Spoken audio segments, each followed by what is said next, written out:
Olá, meus queridíssimos amigos da Beatles School. Eu vou aqui atendendo a pedidos. Eu vou fazer o vídeo do episódio um. O pessoal pediu, faz de três em três, né? Ou faz tudo no final. Eu falei assim, não, vamos fazer um a um, porque assim a minha memória fica um pouco melhor, né? Porque eu já estou assistindo o episódio 4 hoje, né? Então eu vou contar para vocês aqui o que que eu vi de diferente, né? Lógico, eu acho que a primeira coisa que a gente precisa falar é, meu nome é João Moura, esse é a Beatles School, vamos lá.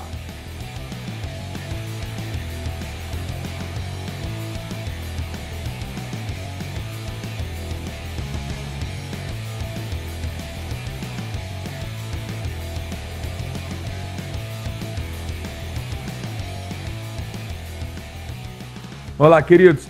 Sem brincadeira agora, vamos na seriedade, mas antes de eu começar a falar o que que eu vi de diferente, eu acho que há necessidade, o pessoal já deve ter assistido aí nos meus stories, mas para quem não assistiu, eu vejo esse Anthology como a terceira versão do Anthology, né? A gente teve a versão que a gente assistiu lá nos anos 90 na televisão, na Rede Globo, lá apresentado pelo Pedro Bial, aquela coisa toda. E depois a gente assistiu, quem comprou. Eu me lembro que eu aluguei numa locadora o VHS, né, e tal, lá com os 8 capítulos, aí expandido. A gente ficou louco, porque era muito mais informação do que havia sido nos episódios, né, da televisão, né? E logo depois, ele, se não me engano, por volta de 2003, em 2001 ou 2, eu comprei o livro do Anthology, né, o qual tinha informação, assim, a dar com pau.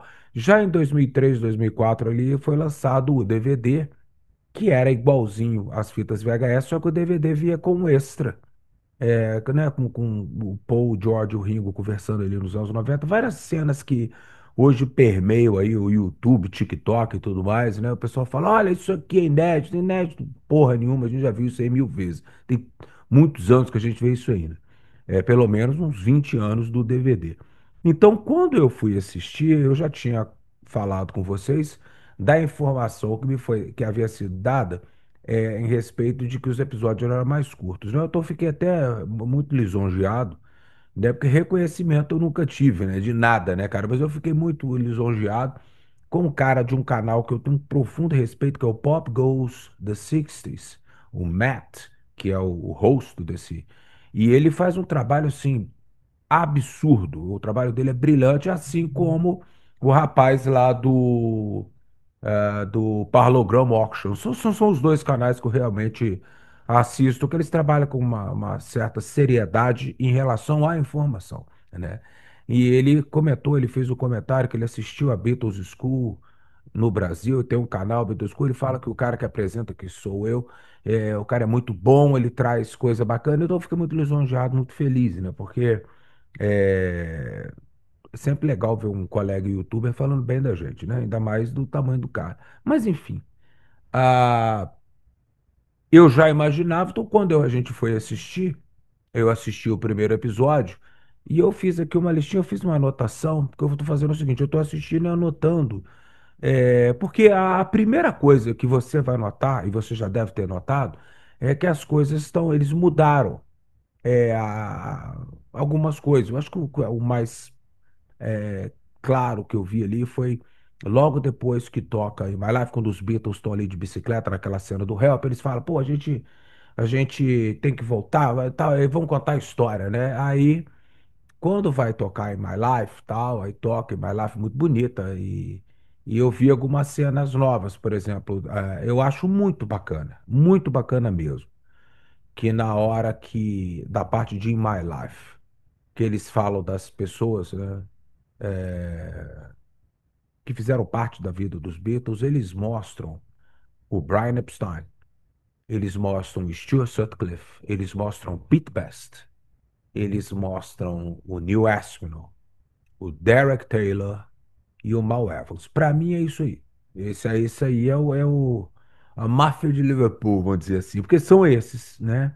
Eu achei muito bonito, eu acho isso muito bonito. E na cena do eles pegaram uma cena do Get Back, onde que o Mal Evans está abraçando o Derek Taylor, então ali eles já colocaram os dois abraçados ali, já matou dois coelhos com uma paulada só, achei muito bonito, né, essa coisa.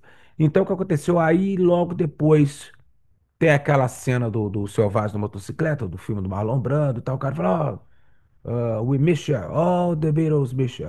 The Beatles, com dois S, era o nome das meninas que acompanhavam aqueles motoqueiros ali, né? Elas são chamadas de besourinhos e tal, Beatles e tal.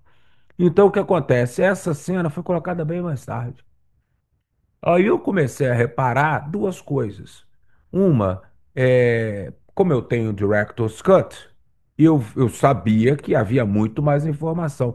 Então, juntou ali várias coisas. Primeiro, uma mudança na ordem, das histórias. A segunda coisa foi uma adição de fotografias novas e de filmagens. E uma outra coisa foi a adição de mais o George Harrison falando, que não foi usado no original e muito mais do John Lennon. E eu achei isso fantástico. Algumas coisas do Paul, né? Mas eu achei isso muito fantástico, porque, como eu disse a vocês, apareceu muita coisa do John Lennon, nesses últimos 30 anos, desde que foi feito o Anthology, né? Muita entrevista dele ali no Lost Weekend, onde que o John estava muito mais legal, muito mais aberto. E estava longe da Yoko. Eu não sei se esse seja o motivo, né? Mas ele estava longe da Yoko. Era um período ali entre 74 e 75 que ele falava dos Beatles de uma forma muito carinhosa, até com certo saudosismo, respeitosa e tal. Diferentemente do John, que quando os Beatles acabam, que ele, né, ele queria destruir os Beatles para que ele pudesse renascer, né? Pelo menos é assim que eu vejo, junto com a Yoko Ono. E, infelizmente, o John tomou a mesma atitude 10 anos depois, em 1980, na época do Double Fantasy, onde que ele tava meio babaca aí falando em relação aos Beatles de novo, mas pelo menos é a impressão que eu tenho. Então, foi ótimo pegar essas entrevistas do John que enxertaram, então ficou muito melhor.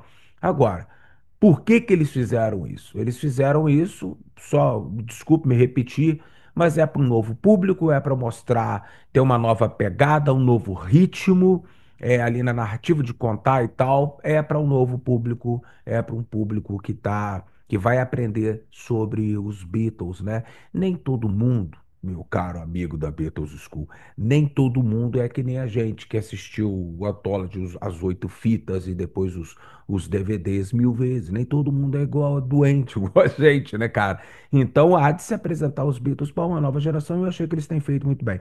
Então, foram removidas algumas coisas, eu sei, mas eu acho mais importante colocar o que foi adicionado para vocês. E lembrando, uma coisa que você acha que pode ter sido removida, ela simplesmente ela foi passada para outro ponto durante o episódio 1. Eu já falei sobre o Mal Evans do Derek Taylor, né? E uma coisa que eu vi naquela parte que eles estão de bicicleta, que eles falam, vão voltar para pegar eles, aquela cena do Help e tal. E aí tem aquela montagem das fotos indo até eles virarem criancinhas, nenéns, né? Até a foto mais antiga do Ringo, que foi o primeiro Beatle a nascer, né? E eu vi naquilo ali, porque quando eu era garoto, eu devia ter uns 19, 20 anos no Anthology, eu ficava pausando para ver as fotos, sabe? No videocassete. E agora tem muito mais foto. Foto que eu não tinha visto ainda, até então inéditas para mim. Então depois vocês dão uma olhada nisso.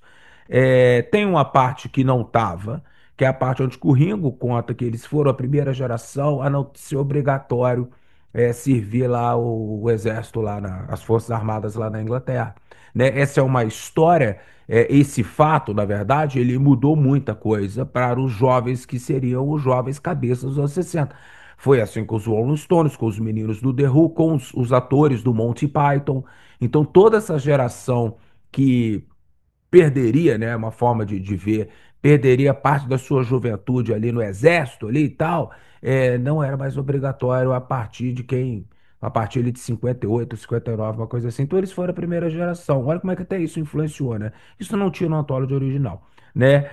Alguns comentários sobre as famílias que não tinha no original, principalmente o George Harrison, falando que tinha uns tios careca lá irlandeses, que era irmão da mãe dele, né? E o Paul fala um pouco mais sobre a mãe dele.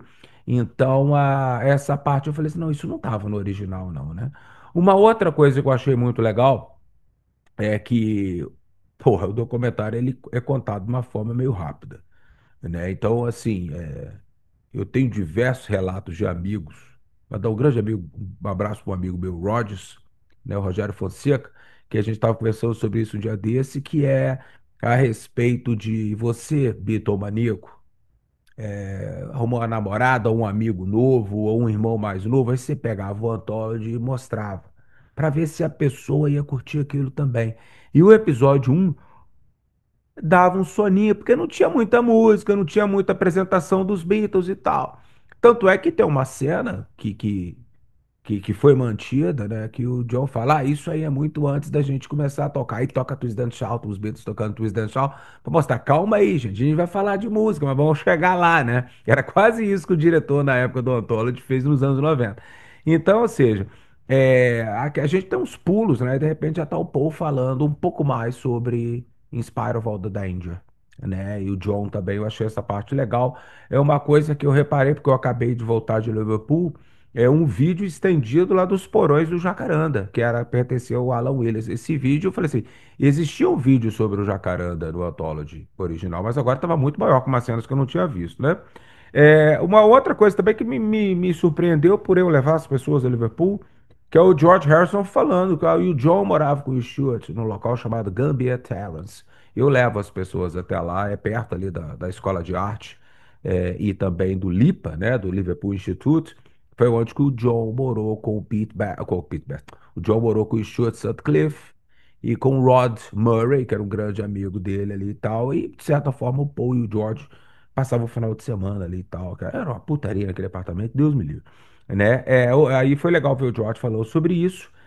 E também foi legal, um pouco mais tarde, o George falando da Astrid. Isso não tinha no original, que ele falou que das fotos dela, né? E aí começou a mostrar algumas fotos que o George fala.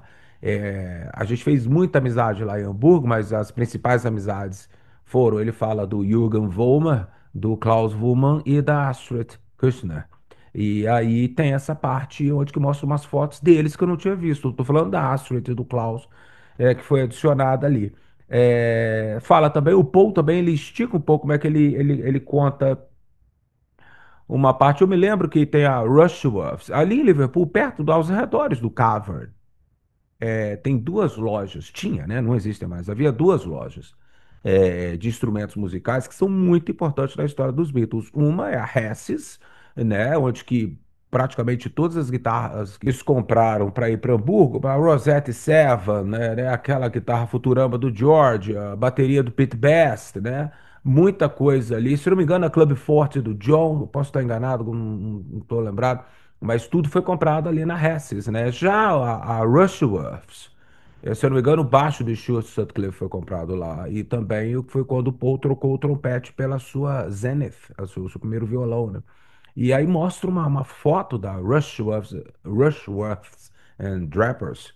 E que eu falei, isso não tem no original, não. Pô, eu sei disso, meus queridos, porque eu estudo muito Liverpool para poder entregar melhor tour do mundo, né, cara? Desculpa, mas a minha tour jamais será igualada. E foda-se, e é mesmo. Então, aí o que acontece? Brincadeira, mas é mesmo. O John falando sobre os arredores do Cavern, eu achei muitíssimo interessante. Que ele falou que era um local barra pesada, né, cara, e tal. O que não é hoje em dia, né? Ali na Matthew Street, apesar daquele cheiro de cerveja, aquele cheiro etílico que eu particularmente eu não gosto. Aquela rua ali, ela fede a cerveja, sabe? A álcool, sabe? E o John fala, mas é um local onde tá cheio de turista, né? Então é tudo tranquilinho, tem restaurante e tal. Só que na época, a gente vê pelas fotos, devia ser um local barra pesado, e o John fala sobre isso, né? E o John fala sobre isso em 75, né?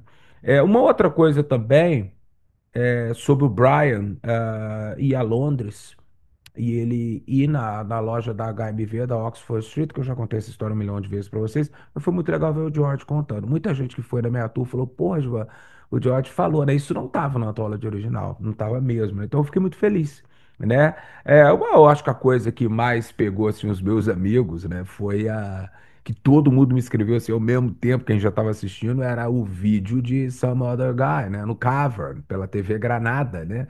Ali em 62, e realmente é uma porrada no ouvido, né? Tá muito bem, o som tá muito. O Giles Martin fez um baita trabalho, né? Em relação ao documentário, ao som do documentário, né? O Paul fala sobre o Ringo entrar nos Beatles, e de que o George Martin não gostava do Pete Best. O Paul falou isso lá na década de 90, quando foi gravadas as entrevistas, né?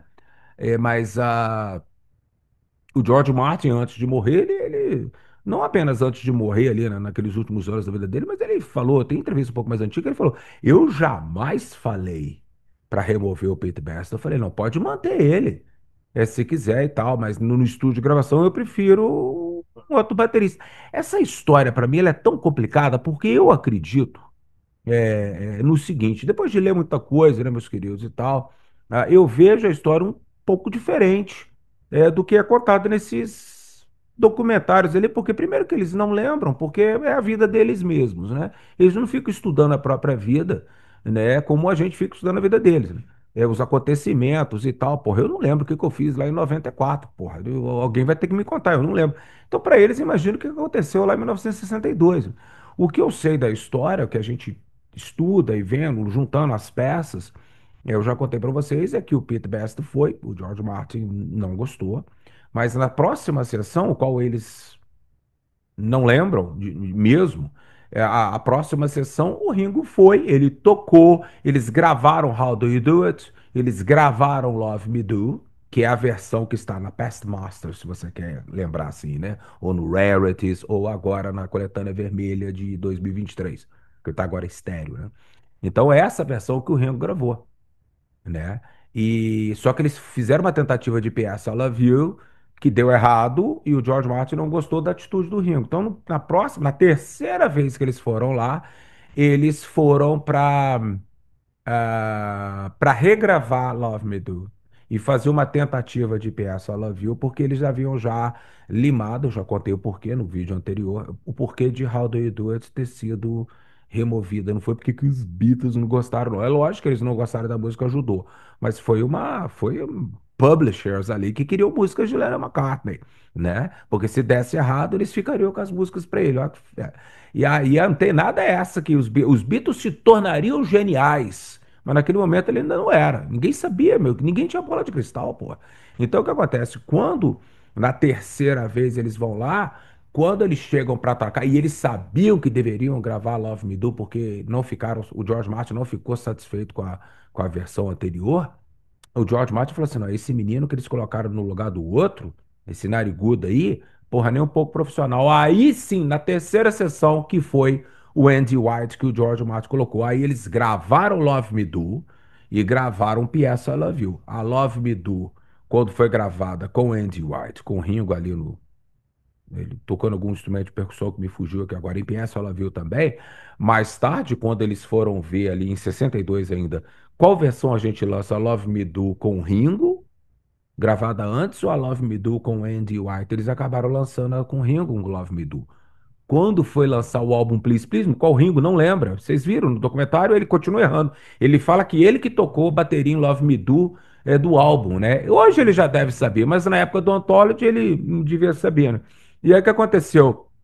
Ele ele comete esse pecado, né? Ele fala: não, eu toquei Love Me Do no álbum, não tem nenhuma diferença para do Andy White. Não, Ringo, a do álbum é o Andy White, a sua é do single. Tanto é que de 63 para frente, eles preferiram colocar Love Me Do álbum, ou seja, com Andy White nos singles, junto com PS I Love You.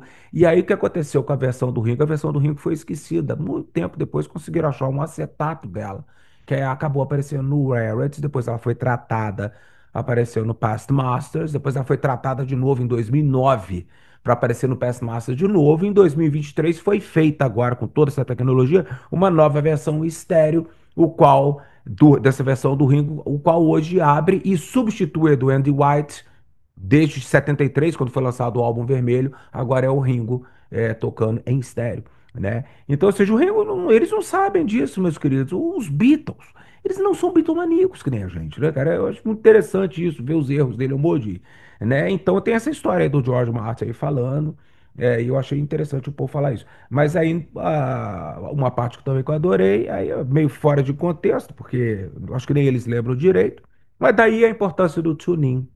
Você tá entendendo? Da importância do Recording Sessions, do Beatles Chronicle, a importância do Mark Lewison. Você já pensou se todos os artistas do mundo tivessem um fã igual o Mark Lewison, puxando o saco mesmo, igual o Mark Lewison, que coloca a sua obra todinha? O problema é que o Mark Lewison, no tuning, ele desnuda os Beatles, mostra a realidade e nem todas as famílias gostaram, principalmente a do George Harrison. Então, É por isso que o Marco Lewis está tomando esse boicote da Apple. Eu já contei isso para vocês.